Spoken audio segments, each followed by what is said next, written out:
What's up, everybody? Welcome to Podcast Now. I'm Alex, and in this video, I want to talk about if Suicide Squad Kill the Justice League will get an open beta. Should it get an open beta? Those kind of questions. And to be fair, those are different questions, and they kind of receive different answers, right? Like, will it happen versus should it happen? They're not exactly the same. Should it happen? Yes, okay? And I'm saying this by the way, in case you're watching this video, which I kind of doubt, but you never know. I'm not doing any breaking of NDAs. We're not talking about the beta, but I do want to kind of summarize some of the things that we've said before, either me or the community. Should they get a beta? Yeah, like absolutely. I think one of the main reasons why people are kind of so talkative about the closed one, even though they really shouldn't be, right, is because it kind of surprised a lot of folks. Now, yes, there were plenty of people that were disappointed by it. There were plenty of people that just didn't like it. They knew they wouldn't like it going in, and they actually didn't like it coming out, right? That's totally fair, and, I've seen that here and there.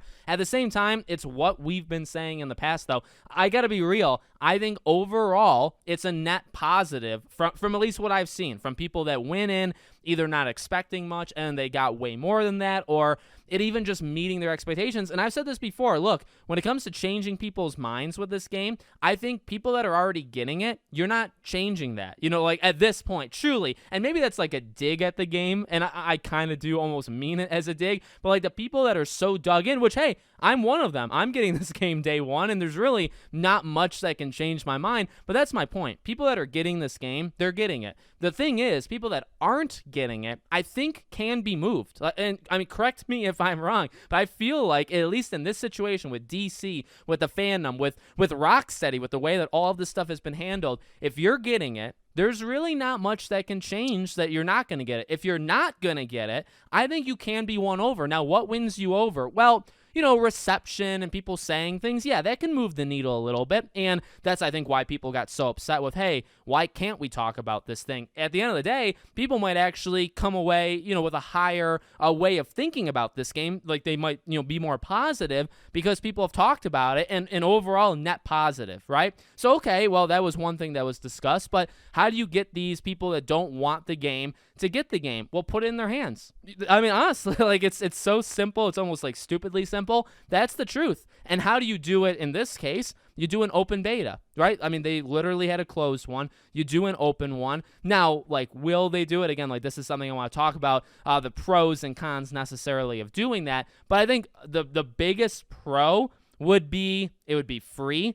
There's nothing you lose but your time. You know what I mean? So if you're somebody who's kind of on the fence, you're not going to buy it, but you could be won over. Well, you don't have to pay for the beta. You don't have to pre-order to get into the beta. And even if you do, you can cancel pre-orders technically, right? But you get in, you play a couple hours, you experience it, and then you make your decision. And hey, if you don't get the game, well, guess what? You weren't going to anyway, right? So you don't really lose. And I don't know why like that's not implemented more, at least in my honest opinion, because that's how I see it. If you go into the game not liking it or thinking you're not going to like it, let's say, you play the beta, you come away saying, nope, I'm not buying it. Well, you never were going to anyway, so it doesn't really change anything. The best case that could happen is you play it and you say, you know what, I'll buy it now. I mean, and that's like, what did you really lose if you're Rocksteady in that case? Well, okay, well, that goes into the next part, right? Will it happen? Well, that I actually think the answer is no. I mean, honestly, it's a yes for should it happen. It's a no for will it happen. I'll tell you why. I've actually seen, I think this is almost a hint. Now,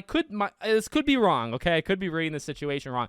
I've seen a couple of Rocksteady employees online talking about the reception, basically, of what, they've seen other people talk about with the beta. And some of the tweets that I've seen from these people basically summarizes to, hey, we're so happy we got to get this thing out for at least some people to try it. Thank you for, participating. Hope you had fun. See you on February 2nd, right? And that, honestly, I've seen quite a few Rocksteady employees tweet like that. And so what does that well, I'm going to read into it. I'm honestly going to read into it. They don't hint that this is going to happen again. I know we talked about the possibility. In fact, I did, right? I speculated, well, maybe you do a closed beta one time, then you do it maybe a few weeks later, like right before the game comes out. Look, without breaking NDAs or like, telling you about what the actual thing was that some of us got to play, let's just say it was kind of meaty, right? And it's like, I think it actually caught people off guard with what was actually in, and I'm not going to say it, but what was actually in the beta. I controversially, could understand why you wouldn't open that up to everybody for an open beta. I also would very much understand why that would be it. And in fact, that's kind of where I think we are. I kind of think we are at a point where if you do an open beta, you'd have to give people exactly what you just did. You wouldn't give more. And if you played it, I think I could probably describe to you a little bit more of why I believe that. I'm not going to do that. I'm not going to say it in messages. I'm not going to do it, just so everybody knows. But I feel like if you know, you know. It's one of those kind of situations. That's what I feel, honestly. I think if you open up to everybody, you would just give everybody what we just played. And then you could say, well, okay, well, then we're playing it a second time, and maybe we expect more of it, but they just give us the exact same kind of sequence that they already gave us. Would that make people mad? Would that make people disappointed? That's really what I think they would do, though, for this situation. It's very specific, and not every game would do this. Other games, like a Multiverses or whatever, like you can kind of change things up. Maybe you introduce other characters, maybe, or I mean, if you're talking about like fighting games, right? Characters, arenas, whatever, right? You can add a little bit, you can add some stuff, you can subtract some stuff, change it up a bit. In a situation like this, again, it's if you know, you know kind of thing, but I just don't see them going more than what they just did. I think that's fine. Again, that's why I understand the spot that they're in. Could they open this up and just have everybody play it? Yeah, I actually think that would be for the best. Again, I could understand why they don't let people or they wouldn't let people, but you would get into, and I think this is fair, you get into more like a nuanced kind of conversation where it's like, well, is that the right move? And again, it goes into other conversations we talked about. Is it the right move to have people be not allowed to say what they feel about what they just played? I actually think the answer is no. I actually think people should be able to talk. I've said that over and over while I've tried to abide by, the rules that they put into place on us. And I have said before, I'm doing it because I think they'd be a little bit more strict on me than like the average Joe. If I leaked, my true thoughts on the beta or whatever, I think they'd kind of come hard on me versus other people. But regardless of all that, I do think it's the right move to allow people to talk. And ultimately, if you just give everybody what you just did, what you just had us play, I think that's the best of both worlds because you can try it out. Everybody can talk, like lift the restrictions. Let us all talk about it because ultimately, again, very strong on this.